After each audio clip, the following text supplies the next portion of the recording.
Alright, party people, we are back. Video number 6. Let's do this. We'll get after it. Okay. So we just did scale or signal decay correction and scale factor. Consult the protocol. We are at the align and integrate step. What a great step this is. This is my favorite step of the entire process.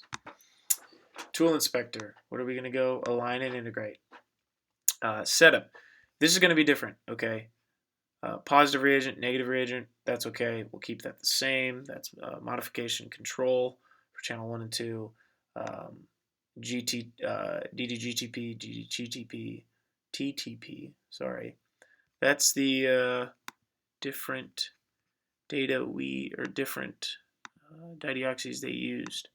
That's why it's important to provide this. So Bajan provided this, right? We are using samples 9 through 12, and they used A and C. The default is G and T. They used A and C because that's the corresponding nucleotides for A. So U and G, there must be a lot of U's and G's in that region. So it'll provide a better alignment. So in our ShapeFinder, G will become A and T will become C. Say it back to me. G will become A and T will become C. Right? Let's check just to make sure. Where was I? Here. Check. A and C. Yeah, A and C. Perfect. Good. Okay. Now we need to find, click refine, that's okay. The trace range. What range are we going to look at, right? So that's going to correspond to what we used for the signal decay correction. And we used right around 1700. This little valley all the way back to where the data goes bad, which is right about here. You can see there's an abrupt change between the quality of this data and that data. So we will stop it right there. And actually, we can look at all 4 channels here. We should. We should look at all 4 channels. Yep, so right where I stopped it, 3367, that's where the signal decay correction stopped. Actually, we might want to cut it off a little bit earlier, or right in the valley, right there, and go back. Okay, so we'll go all the way back to 1700. This is going to populate the trace range region right there, the valley. Perfect. Perfect, people. Okay, so this primer, so this is where it's important to know the primer. We are on the GA strain, which is important for the file the sequence we're going to upload, and the 726 primer. Sorry, one sec. 726 primer.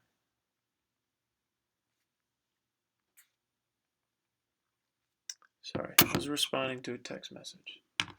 I'm doing this the night before we're going to the NCAA tournament, and I'm really pumped for the trip. Our flight leaves really early, but that's okay. I can do shape on the plane. Anyhow, back to ShapeFinder. So the sequence start number in the output file, that's what the sequence that it gives you, the position, right?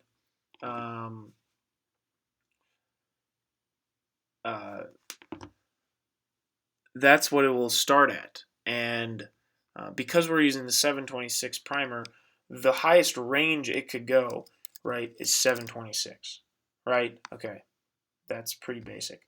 And I'm expecting, at most we've seen like a 300 nucleotide read, and that's okay. Like that's when I've included all of the data, and sometimes those last 50 nucleotides aren't the best.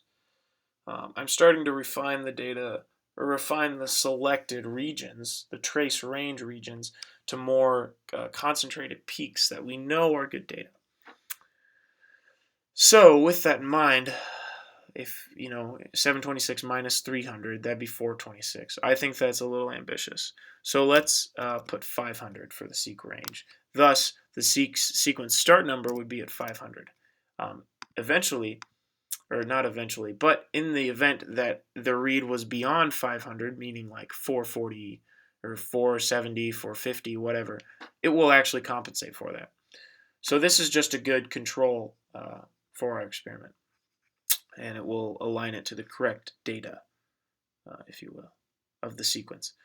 So now we need to select a file containing the sequence of the RNA. I'm going to upload this data, the sequence that I use, just so you guys don't have to create it, okay? And it's important to note that we're on the GA strain because their sequences are different, and how bad would it be if you align the wrong data, right? So you need to find it in here. Okay. So CVB3, GA, FASTA, 770. So 770 nucleotides, iris, RNA. So we're on the GA strain. It's just I think it's a Word document, whatever. Whatever it may be, it's going to work.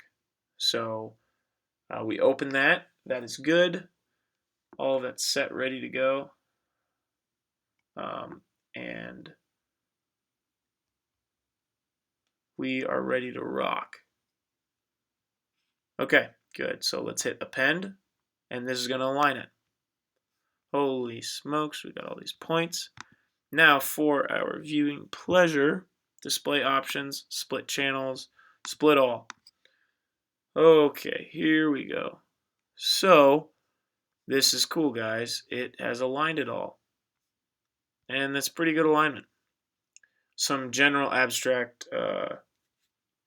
observations, right? Start at the beginning.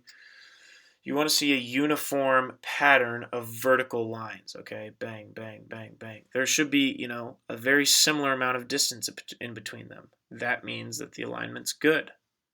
And there's regions like this that aren't good, but we can fix that. That's okay.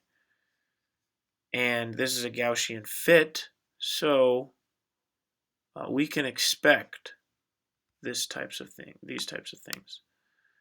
And we can mess with the scale a little bit. That's no biggie at all. And so, like, this is so uniform. So uniform. That is good. All is well. Life is good. Okay. Crank the scale back up. And now we're going to go to the tool inspector page and we're going to modify. This is where we are going to delete and add peaks. Okay. This is very important. Once you add a new peak, you can't delete it with the delete function by clicking a peak that I'll show you. You can only delete it by deleting this add peak function that'll be listed down here in this like Twitter timeline-esque feel of the functions you've applied. So with that in mind, we're going to need to investigate these peaks in the blue right up here and make sure that they are at the very top of the peak. So let's do that. Let's start. That's good. That's good. That's okay. We could be really nitpicky and try and align them all the way down, and let's do that. Why not? So I'm going to show you how to delete a peak. Click on the peak. It populates this region. Hit append, and bye-bye. Oh gosh, all of my peaks went away. That's never happened. Let's delete that. Let's try it again.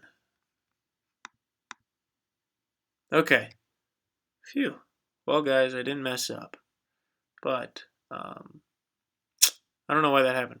Anyhow, it deleted the one peak that we wanted.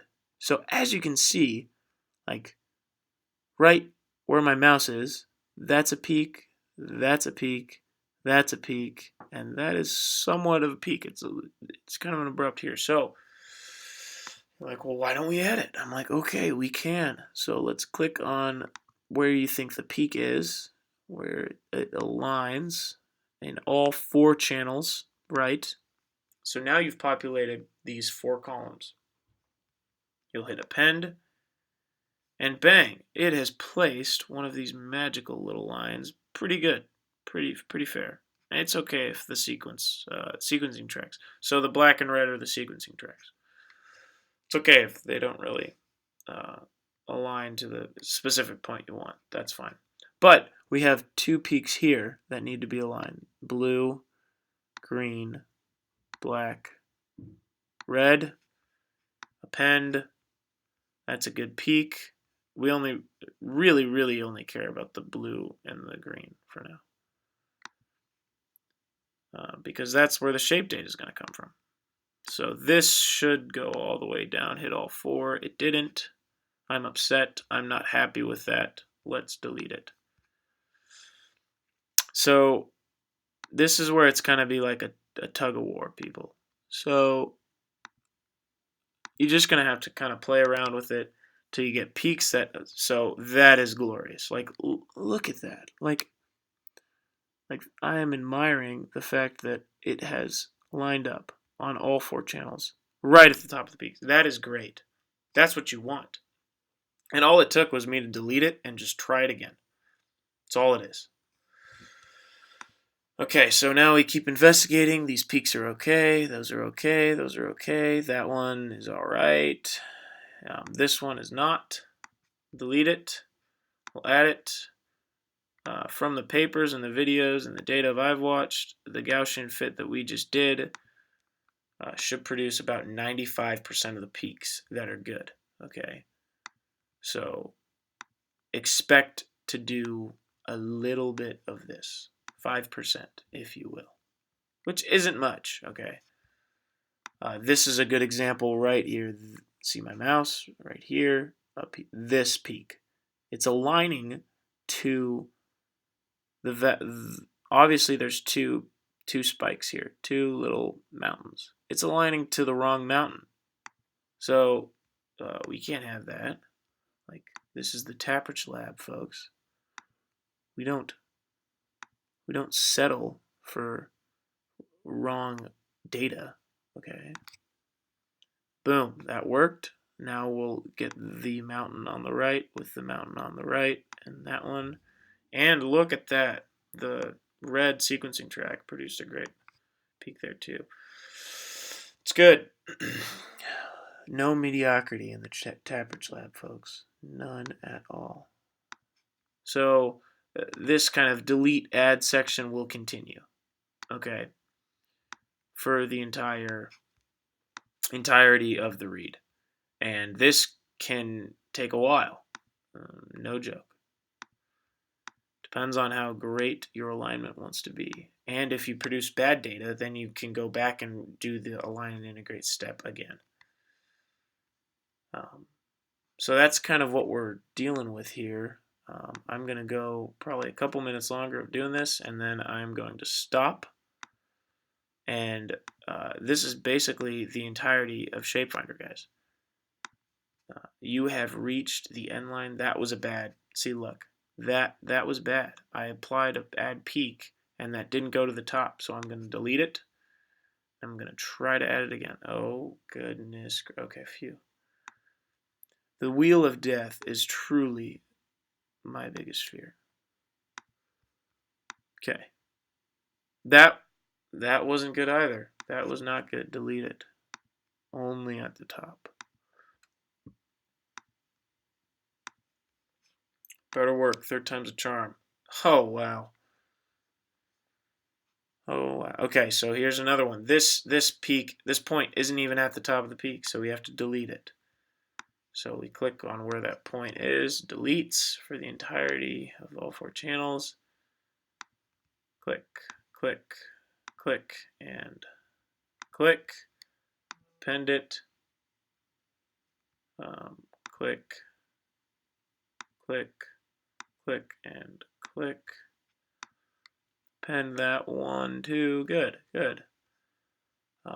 So now, like, this is a region where we're going to have to do some work as well. But for the sake of the video, you guys should kind of get what's going on here. You know, we're deleting and adding peaks as you see fit. And this is a good example of, you know, you want to have uniformity in the lines here. So, and sometimes they'll match up, sometimes they won't. That's the nature of the beast, but it'll work.